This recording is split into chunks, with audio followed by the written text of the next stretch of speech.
السلام علیکم ناظرین، آپ دیکھ رہے ہیں علی ٹی وی۔ ناظرین، آج کی اس ویڈیو میں آپ کو ایک محبتوں سے لبریز کہانی سنانے جا رہا ہوں، اور یہ کہانی ہے سلطان نور الدین زنگی کی۔ ناظرین، سلطان نور الدین ایک عابد شب بیدار تھا۔ وہ ایک عظیم الشان سلطنت کا فرمانروا ہونے کے باوجود ایسا مرد درویش تھا جس کی راتیں مسلح پر گزرتی تھیں اور دن میدان جہاد میں۔ وہ عظمت و کردار کا ایک عظیم پیکر تھا جس نے اپنی نوک شمشیر سے تاریخ اسلام کا ایک روشن باب لکھا۔ سلطان نور الدین زنگی رات کا بیشتر حصہ عبادات و مناجات میں گزارتا تھا۔ اس کا معمول تھا کہ نماز عشاء کے بعد بکثرت نوافل پڑھتا اور پھر رسول اکرم صلی اللہ علیہ وآلہ وآصحابہ وسلم پر سینکڑوں مرتبہ درود بھیج کر تھوڑی دیر کے لیے بستر پر لیٹ جاتا۔ چند ساعتوں کے بعد پھر نماز تہجد کے لیے اٹھ کھڑا ہوتا اور صبح تک نہایت خشوع و خضوع کے ساتھ عبادات میں مشغول رہتا۔ ناظرین، ایک شب وہ اوراد و وظائف سے فارغ ہو کر بستر پر لیٹا تو خواب میں 3 بار نبی کریم صلی اللہ علیہ وسلم کی زیارت ہوئی۔ بعض روایات میں ہے کہ سلطان نے متواتر 3 راتیں حضور اکرم صلی اللہ علیہ وسلم کو خواب میں دیکھا۔ ہر مرتبہ 2 آدمیوں کی طرف اشارہ کرتی ہوئی حضور اکرم صلی اللہ علیہ وسلم نے فرمایا، نور الدین، یہ آدمی مجھے ستا رہے ہیں، ان کے شر کا اتصال کر۔ نور الدین زنگی یہ خواب دیکھ کر سخت مضطرب ہوا، بار بار استغفار پڑھتا اور رو رو کر کہتا، میرے آقا و مولا کو میرے جیتے جی کوئی ستائے یہ نہیں ہو سکتا۔ میری جان، مال، آل، اولاد سب آقا کریم صلی اللہ علیہ وسلم پر نثار ہوں۔ خدا اس دن کے لیے نور الدین کو زندہ نہ رکھے کہ حضور اکرم صلی اللہ علیہ وسلم غلام کو یاد فرمائیں اور وہ دمشق میں آرام سے بیٹھا رہے۔ سلطان نور الدین زنگی بے چین ہو گیا اور اسے یقین ہو گیا کہ مدینہ منورہ میں ضرور کوئی ایسا واقعہ ہوا ہے جس سے سرور کونین صلی اللہ علیہ وسلم کی روح اقدس کو تکلیف پہنچی ہے۔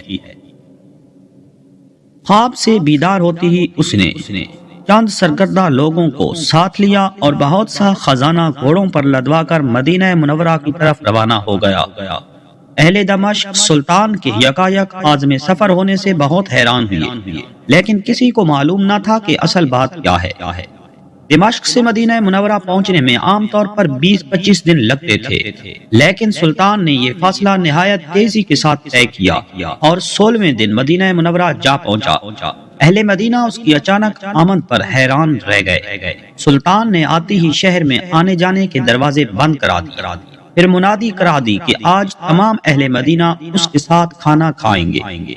تمام اہل مدینہ نے نہایت خوشی سے سلطان کی دعوت قبول کی۔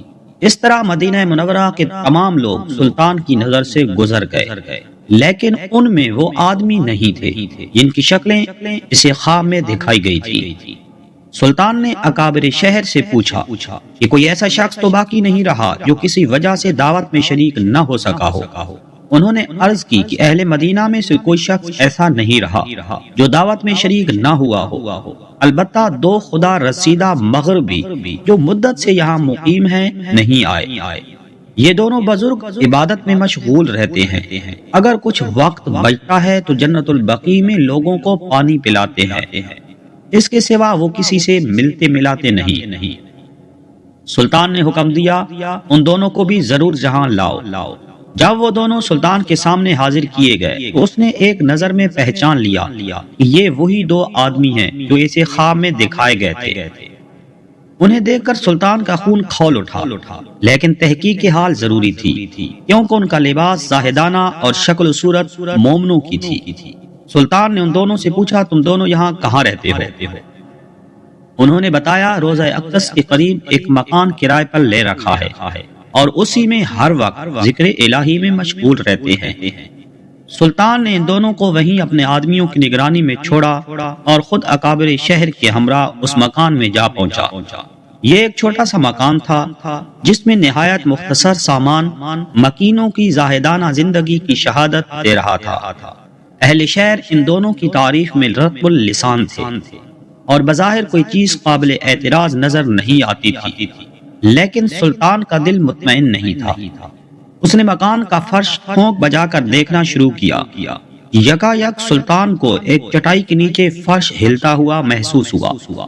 چٹائی ہٹا کر دیکھا تو ایک چوڑی سل تھی، اسے سرکایا گیا تو ایک خوفناک انکشاف ہوا۔ یہ ایک سرنگ تھی جو روضہ اقدس کی طرف جاتی تھی۔ سلطان سارا معاملہ آنن فانن سمجھ گیا اور بے اختیار اس کے منہ سے نکلا، صدق اللہ و صدق رسولہ النبی الکریم۔ سادہ مزاج اہل مدینہ بھی ان بھیڑ نما بھیڑیوں کی یہ حرکت دیکھ کر ششدر رہ گئے۔ سلطان اب قہر و جلال کی مجسم تصویر بن گیا۔ اس نے دونوں ملعونوں کو پابہ زنجیر کر کے اپنے سامنے لانے کا حکم دیا۔ جب وہ سلطان کے سامنے پیش ہوئے تو اس نے ان سے نہایت غضبناک لہجے میں مخاطب ہو کر پوچھا، سچ سچ بتاؤ تم کون ہو اور اس ناپاک حرکت سے تمہارا کیا مقصد ہے؟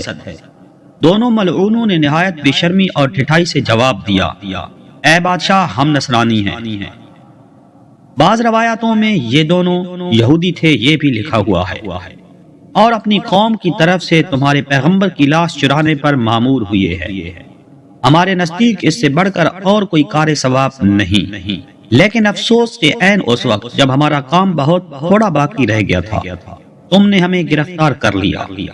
ایک روایت یہ ہے کہ یہ سرنگ حضرت عمر رضی اللہ عنہ کے جسم مبارک تک پہنچ چکی تھی، یہاں تک کہ ان کا ایک پاؤں ننگا ہو گیا تھا۔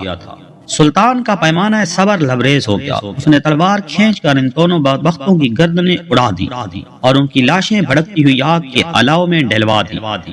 یہ کام انجام دے کر سلطان پر رقت طاری ہو گئی اور شدت گریہ سے اس کی گھگی بند گئی۔ وہ مدینہ منورہ کی گلیوں میں روتا گھومتا اور کہتا تھا، زہ نصیب اس خدمت کے لیے حضور اکرم صلی اللہ علیہ وسلم نے اس غلام کا انتخاب فرمایا۔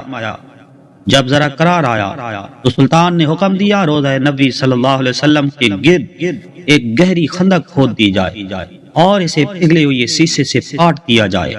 سلطان کے حکم کی تعمیل میں روضہ اطہر کی چاروں طرف اتنی گہری خندق کھود دی گئی کہ زمین سے پانی نکل آیا۔ اس کے بعد اس میں سیسا بھر دیا گیا تاکہ زمانے کی دست برد سے ہر طرح محفوظ رہے۔ یہ سیسی کی دیوار روضہ اقدس کے گرد آج بھی موجود ہے اور انشاءاللہ ابد تک موجود رہے گی۔ آج بھی اہل مدینہ سلطان نور الدین زنگی رحمت اللہ علیہ کا نام نہایت محبت اور احترام سے لیتے ہیں اور ان کا شمار ان نفوس قدسی میں کرتے ہیں جن پر سید البشر صلی اللہ علیہ وسلم نے خود اعتماد کا اظہار فرمایا اور ان کے محب رسول صلی اللہ علیہ وسلم ہونے کی تصدیق فرمائی۔ ناظرین، یہ رتبہ بلند ملا جس کو مل گیا۔ ناظرین، اللہ تعالیٰ کی محبت کی طرح اللہ کے نبی کریم صلی اللہ علیہ وسلم کی محبت بھی ایک عظیم دولت ہے۔ عشق رسالت جسے مل گیا وہ دنیا و آخرت میں کامیاب ہو گیا۔ ہمیں بھی چاہیے کہ اپنے دل میں دنیا کی ہر چیز سے زیادہ اپنے اللہ کی محبت اور اس کے نبی کریم صلی اللہ علیہ وسلم کی محبت رکھیں۔ آمین یا رب العالمین۔